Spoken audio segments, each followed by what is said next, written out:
नमस्कार दोस्तों, बात करते हैं जीटीएल इंफ्रा के बारे में। स्टॉक बिल्कुल अपने इंपॉर्टेंट सपोर्ट के करीब यहाँ पर क्लोज हुआ है। इसने क्लोजिंग दी है 5% के डाउन में क्लोज हुआ है।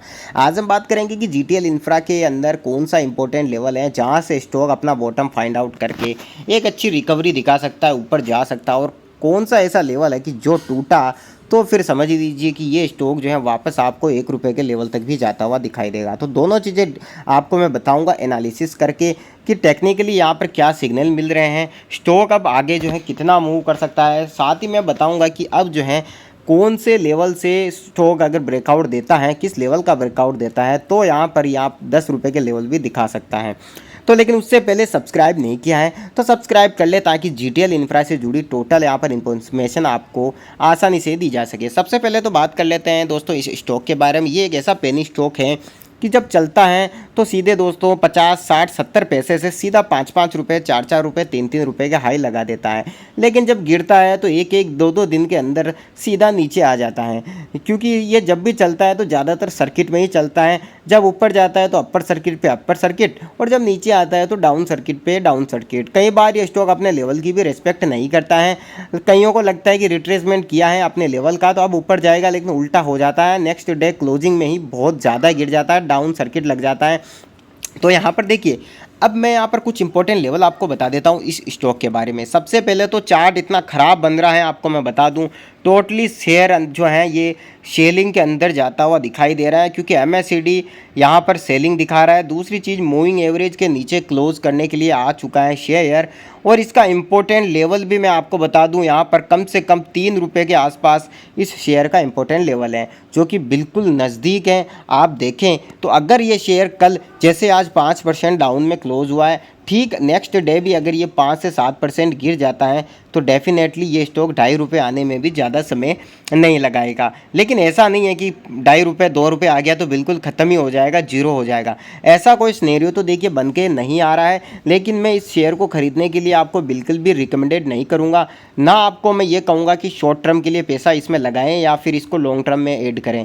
बिल्कुल ऐसा आपको नहीं करना है, क्योंकि मैं सिर्फ आपको यहाँ पर अपना व्यू बता रहा हूँ कि किस लेवल से ये स्टॉक जो है ऊपर उठ सकता है या गिर सकता है। देखिए, मैंने एक इंपॉर्टेंट रेजिस्टेंस आपको बताया था कि इस रेजिस्टेंस से शेयर नीचे गिर सकता है।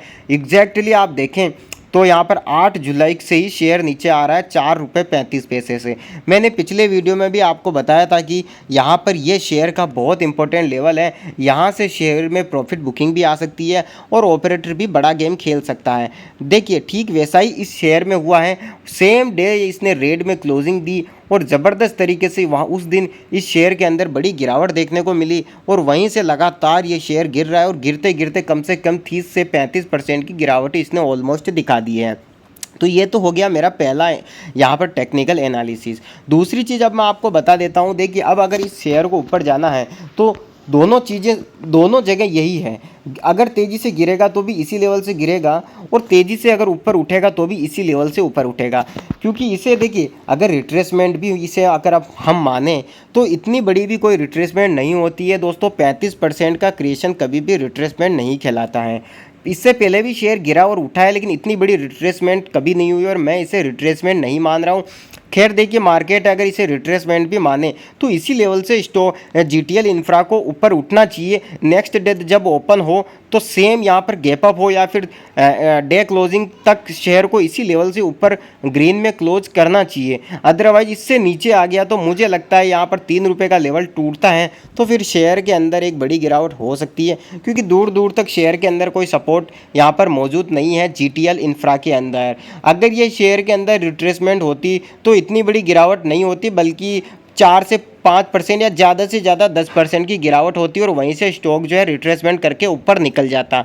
और प्रॉफिट बुकिंग भी इतनी बड़ी नहीं होती है दोस्तों। प्रॉफिट बुकिंग भी यहाँ पर 5-10%, 15% मान सकते हैं, लेकिन स्टॉक बहुत तेज़ी से गिरा है। जहाँ मैंने आपको बताया कि ये इंपॉर्टेंट लेवल है वहाँ से गिरेगा, तो ये मैंने 8 जुलाई को बताया था, और वहीं से स्टॉक नीचे आया है। आप देखें तो 40% के आसपास यहाँ पर गिरावट हो चुकी है। तो 30-35% की गिरावट को आप प्रॉफिट बुकिंग नहीं कह सकते हैं, ना ही इसे रिट्रेसमेंट कह सकते हैं। तो अब सवाल ये है कि शेयर चलो गिर तो रहा है और भी गिर सकता है, लेकिन सवाल ये है कि कहाँ से ये बाउंस बैक कर सकता है। देखिए इसका अगर मैं बॉटम की बात करूँ, देखिए सबसे पहले तो मैं MACD यहाँ पर हाइड कर देता हूँ। अगर इसकी बॉटम की मैं बात करूँ कि शेयर कहाँ से अपना बॉटम पकड़ सकता है, तो देखिए दूर दूर तक तो कोई सपोर्ट इस शेयर के अंदर नज़र नहीं आ रहा है। अब मुझे लगता है कि अगर ये यहाँ से गिरता है, शेयर 3 रुपये से नीचे आता है, तो मुझे लगता है कि ये 2 रुपये 60 पैसे के आसपास ही फिर सपोर्ट ले पाएगा, क्योंकि इससे पहले कोई सपोर्ट यहाँ पर मुझे नज़र नहीं आ रहा है। दूसरी चीज़ अगर मैं आपको बताऊँ एग्जैक्टली बॉटम अगर इसका कहाँ है, तो मुझे लगता है कि 2 रुपये 5 पैसे के आसपास इसका पुराना वाला बॉटम यहाँ पर मुझे दिखाई दे रहा है। तो अगर ये शेयर यहाँ से भी गिरता है तो 2 रुपये के आसपास से ही फिर ये शेयर एक रेंज में चलेगा, और वहीं से 1 रुपये 80 पैसे से या 2 रुपये से ही स्टॉक जो है यहाँ पर वापस रिकवरी मोड में आ सकता है और उसके बाद कुछ अच्छा कर सकता है। लेकिन देखिए मैं आपको ऐसे स्टॉक से ज़्यादा यूँ नहीं कहूँगा कि इनमें इन्वेस्ट करिए या फिर इनमें जो है पैसा लगाइए या लॉन्ग टर्म रहिए। ये जो है पेनी स्टॉक है, जब चलते हैं तो बहुत तेज़ी के साथ ग्रो करते हैं, जब नहीं चलते हैं तो फिर ये लगातार डाउन ट्रेंड में रहते हैं, फिक्स रेंज के अंदर घूमते रहते हैं। और GTL इंफ्रा तो ऐसा ही करता आ रहा है पिछले कई समय से। तो याद रखिए यहाँ पर सबसे इम्पोर्टेंट लेवल जो है इस स्टॉक का 4 रुपये 35 पैसे का हाई जब ये निकालेगा तो हो सकता है एक अच्छी रैली देखने को मिले, लेकिन उसकी उम्मीद मुझे बहुत कम नज़र आ रही है। उसके पीछे का रीज़न देखिए ये है कि मार्केट यहाँ पर ऑल टाइम हाई की तरफ है, तो ऐसे में स्टॉक में जब भी यहाँ पर तेज़ी के साथ यहाँ पर अगर बाइंग आएगी तो मार्केट जैसे ही गिरेगा, इंडेक्स जैसे ही फॉल करेंगे, ये स्टॉक भी उस वक्त गिर जाएगा।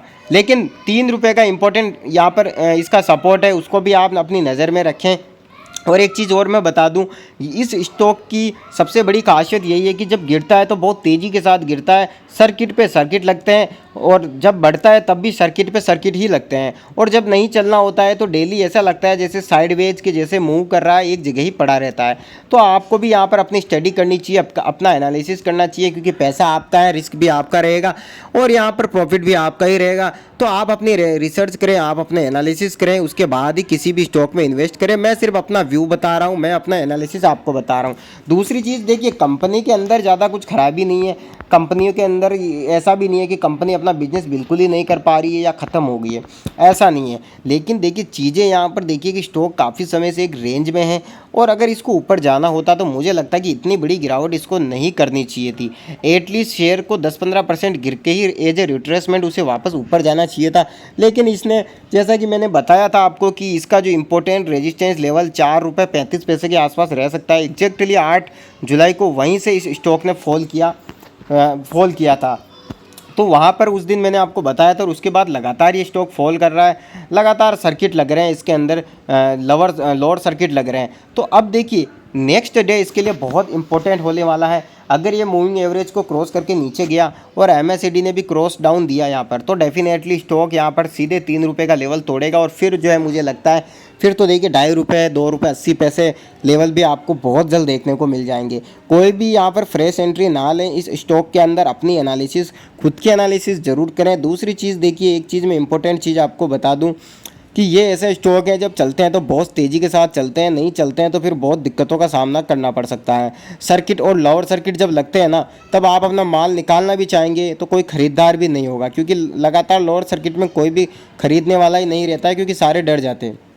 दूसरी चीज़ आप देखिएगा यहाँ पर इस शेयर के अंदर यहाँ पर जब मूव आता है तो वो अनएक्सेप्टेड मूव होता है, बिना किसी न्यूज़ के शेयर दौड़ पड़ते हैं, बिना किसी गुड न्यूज़ के दौड़ पड़ते हैं, पता ही नहीं चलता है कि कब यहाँ पर क्या हो गया।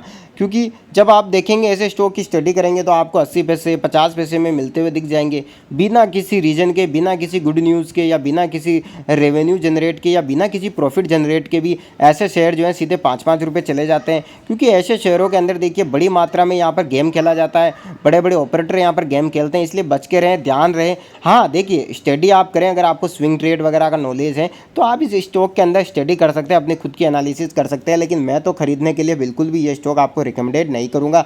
और भी मार्केट के अंदर लॉन्ग टर्म के लिए बेस्ट से बेस्ट स्टॉक पड़े हुए हैं, उनकी आप स्टडी कीजिए, अपना एनालिसिस कीजिए, और उसके बाद ही बाय ऑन डिप में पैसा इन्वेस्ट कीजिए। लेकिन ऐसे स्टॉक से आपको जो है दूर रहना चाहिए। प्रैक्टिस के हिसाब से आप देखिए, चार्ट के हिसाब से आप देखें, सीखें, उसमें कोई बुराई नहीं है। लेकिन याद रखें ऐसे स्टॉक जो है बड़ी कैपिटल कभी आपने लगा दी तो फिर उसको भी ये डुबो सकते हैं। तो कंपनी में कोई दिक्कत नहीं है, आगे आने वाले समय में कंपनी अच्छा कर सकती है। लेकिन देखिए, जब तक कंपनी यहाँ पर ज़बरदस्त रेवेन्यू जनरेट नहीं करेगी, जब तक अच्छे रेट में यहाँ पर हाई रेट में नहीं जाएगी, तब तक तो ये पेनी स्टॉक ही बने रहेंगे। क्योंकि जब तक कंपनी की यहाँ पर मार्केट कैप इंक्रीज़ नहीं होगी, तब तक तो ये पेनी स्टॉक की श्रेणी में ही रहने वाला है। तो ध्यान रखें, स्टॉक के इंपॉर्टेंट लेवल मैंने 8 जुलाई को ही बता दिया था कि ये यहाँ से गिरेगा, और वही हुआ।